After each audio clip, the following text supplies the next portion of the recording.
Guys, so let's look it over once more, all right, and then we're going to see it. We're going to have a part 2, all right. So again, once more, there are many variations of 2-on-1s that Keanu can employ. Like if we're in a standing position, for example, if I hit Keanu with a collar tie, all right, one of the cleanest ways for him to clear it is to get a cross grip on the wrist, exactly, grab right where my elbow, my tricep is, lean back slightly, and then clear it, all right. This is a really strong grip right over here.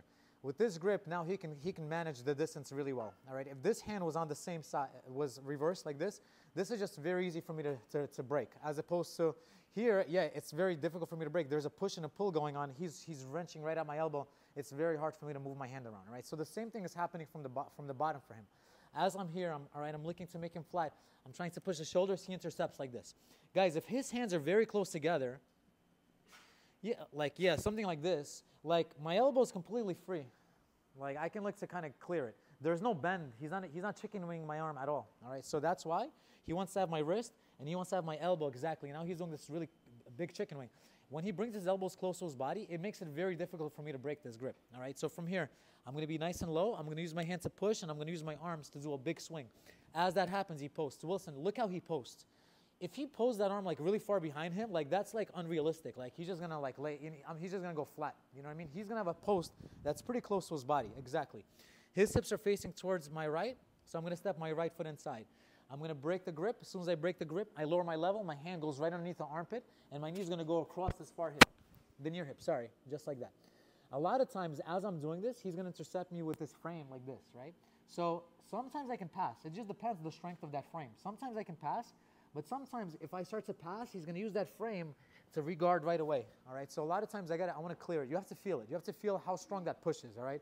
Because he no longer has his legs in the game.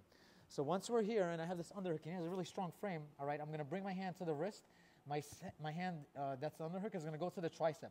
As he pushes me, I'm going to go with it momentarily, and then I'm going to shove the arm to the opposite side, and I'm going to bring my elbow nice and low on the inside just like this, all right? I want to bring my head, again, close to my shoulder, all right? Now it's going to be very difficult for him to get this arm out. From here, I'm going to look to get the head, and I'm going to look to pummel, and now, again, I have this really good grip. For sure, I can switch. I can start to chase the Kimura, and I can start to look to finish with the Kimura if you know how to do that, all right? So again, once more, okay? We're here, I'm circling around him, all right? As I'm pushing, he intercepts me with a 2-on-1. I notice that it's really strong. I can't really break it. So I'm going to swing, step, break. The break happens, guys, in the direction of the thumb and where there's a little gap between his fingers and his thumb. In that direction, all right? If I try to go against the fingers, it's not going to work. If I try to go against the thumb, it's not going to work. So, pop, lower myself, underhook, looking to hit with the knee cut. Again, a lot of times it's going to be his response, especially if my head is a little bit high. If my head was lower, it would be way harder for him to do that. My hand is going to go to the wrist. Other hand is going to go to the tricep. I'm going to go with the push. As he pushes, I'm going to shove his arms to the opposite side. All right. And here, again, I got to lean on the hand, and I'm digging my elbow right in between his ribs. Okay, I'll try to get this arm back. It's a little hard. All right. Also, you can switch from here. I can switch my knees, and I can go and attack the Kimura before I even pass. All right. But more basic is going to be to finish the pass, and then now look to consolidate the arm right off that pass. All right, guys. For the ones that are doing the body lock, my head is going to go facing his legs. So for the body lock, all right, everything is the same. As I step in, as I take this out, I'm lowering myself, and now look how I'm diving in just like that, all right? If he came up a little bit, all right, the reason also, stay on that form. Yeah, if he came up a little bit for John, the reason I also want to have my head on this side is because I'm looking at the wrist that I want. John, where are you at?